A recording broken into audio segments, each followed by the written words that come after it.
যেটা 15 বছরে হয় নাই সেটা আজকে হয়েছে। অলমোস্ট আমার গায়ে ধাক্কা দিয়ে আমাকে ফেলে দেওয়ার চেষ্টা হয়েছে। যেই বিএনপির নেতা কর্মীদের জন্য গত 15 বছর লড়াই করলাম, তারা আমাকে এখন ধাক্কা দেয়।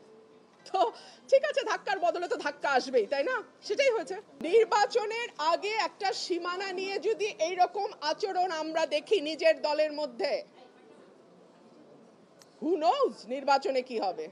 মুশকিল হচ্ছে উনি যেহেতু খুব পরিচিত কোনো মুখ নন, উনি এনসিপি থেকে এসেছেন না জামাত থেকে এসেছেন আমি জানি না, তবে উনি প্রথম, আমি জানি না যার কথা আপনি বলছেন, একজন আমাকে ধাক্কা দিয়েছেন, পাঞ্জাবি পরা, হ্যাঁ একজন ধাক্কা দিয়েছেন, তারপরে আমার লোক তো বসে থাকবেন, আমি তো একজন মহিলা, এবং পরে যখন আমার লোকজনকে মারধর করেছে আমার লোকজন জবাব দিয়েছে। সিম্পল। গুন্ডা আনতে চাইলে গুন্ডা আনা যায়, অসুবিধা হয় না। আমি ভদ্রলোক নিয়ে এসেছি, ভদ্রলোক আসবেন, কমিশনে শুনানি করবেন, রায় হবে, যেটা রায় হয় হবে। আপনারা জানেন আজকে ব্রাহ্মণবাড়িয়া 2 এবং 3 আসনের সীমানা নির্ধারণ নিয়ে একটা গণশুনানি ছিল। আমি ব্রাহ্মণবাড়িয়া 2 এর পক্ষে সেই গণশুনানিতে অংশগ্রহণ করি। আমার পয়েন্ট ছিল 4-5টা। এক হচ্ছে স্বাধীনতার 53 বছরে এই যে 3টা ইউনিয়ন, চান্দুরা, ভুদন্তি, হরসপুর, এরা ছিল সরাইলের সঙ্গে। 2008-এ তাদেরকে সরিয়ে দেয়া হয়, এই 3টা ইউনিয়নকে সরাইল উপজেলা থেকে সরিয়ে দেয়া হয়, যে কারণে দেশনেত্রী বেগম খালেদা জিয়া বারবার বলেছেন 2008-এর আগের সীমানায় আমরা ফিরে যেতে চাই।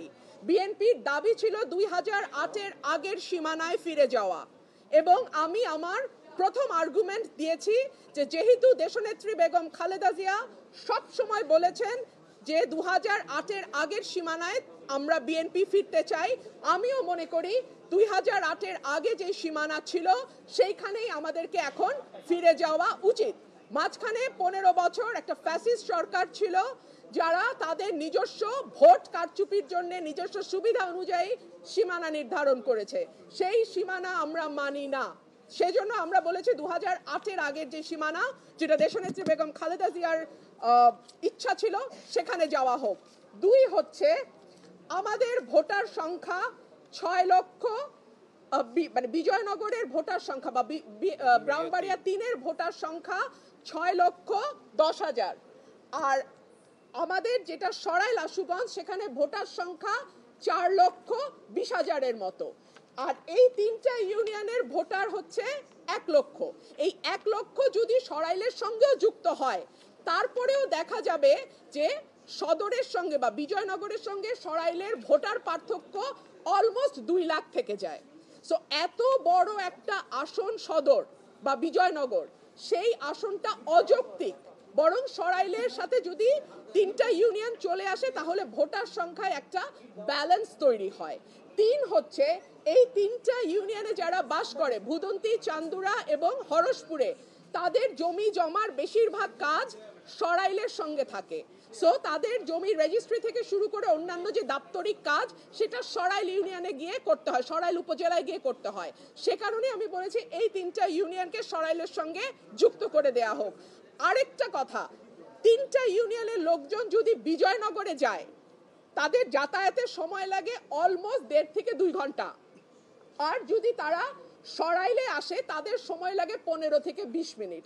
তাহলে আপনারাই বলেন, যেই 3টা ইউনিয়ন বিজয়নগরে যেতে 1.5 ঘন্টা লাগে, আর যদি 10 মিনিট 15 মিনিটে তারা সরাইলে আসতে পারে, তাহলে তাদের কোথায় থাকা উচিত?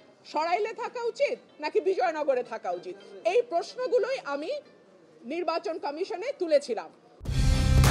কালার এক্সপার্ট, জর্জ স্যাপ এবং মাইল্ড অন হ্যান্ডস টেকনোলজি সমৃদ্ধ অরিক্স ক্রিস্টাল ওয়াশ আপনার লন্ড্রি এক্সপার্ট। অত্যন্ত দুঃখজনক ব্যাপার হলো এখানে একটি মারামারি হয়েছে। আমি যেহেতু একজন আইনজীবী, আমি মনে করেছি আমার কেস আমি নিজেই প্রেজেন্ট করব। সো আমার কেস আমি প্রেজেন্ট করেছি।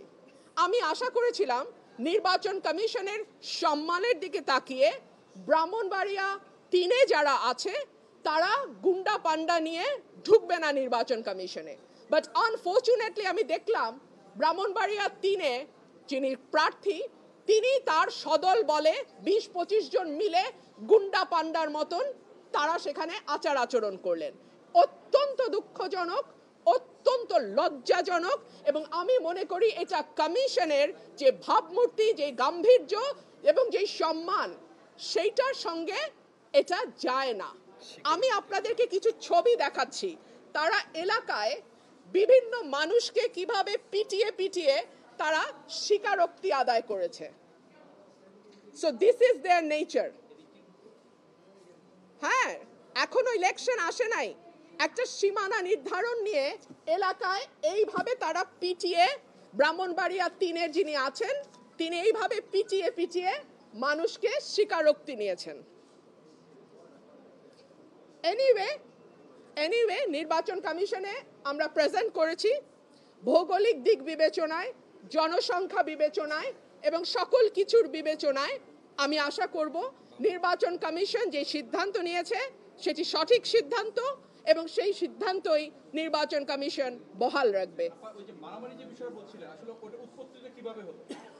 যেহেতু ওদের 10 জন 12 জন মিলে কথা বলছে, সো আমি একজন কথা বলেছি আর আমার পক্ষে একজন ডাক্তার উনি কথা বলেছেন। আমি কোনো গুন্ডা বদমাশের মেলা করি নাই, করতে চাইলে করতে পারতাম, গুন্ডা আনতে চাইলে গুন্ডা আনা যায়, অসুবিধা হয় না। আমি ভদ্রলোক নিয়ে এসেছি, ভদ্রলোক আসবেন কমিশনে, শুনানি করবেন, রায় হবে, যেটা রায় হয় হবে। কিন্তু তারা যেহেতু গুন্ডা পান্ডা নিয়ে এসছে এবং আবল তাবল বকছে, কথা বলেই যাচ্ছে, আমি লাস্টে একটা কথা বলার জন্য দাঁড়িয়েছি এবং যেটা 15 বছরে হয় নাই সেটা আজকে হয়েছে। অলমোস্ট আমার গায়ে ধাক্কা দিয়ে আমাকে ফেলে দেওয়ার চেষ্টা হয়েছে। যেই বিএনপির নেতা কর্মীদের জন্য গত 15 বছর লড়াই করলাম, তারা আমাকে এখন ধাক্কা দেয়। তো ঠিক আছে, ধাক্কার বদলে তো ধাক্কা আসবেই, তাই না? সেটাই হয়েছে।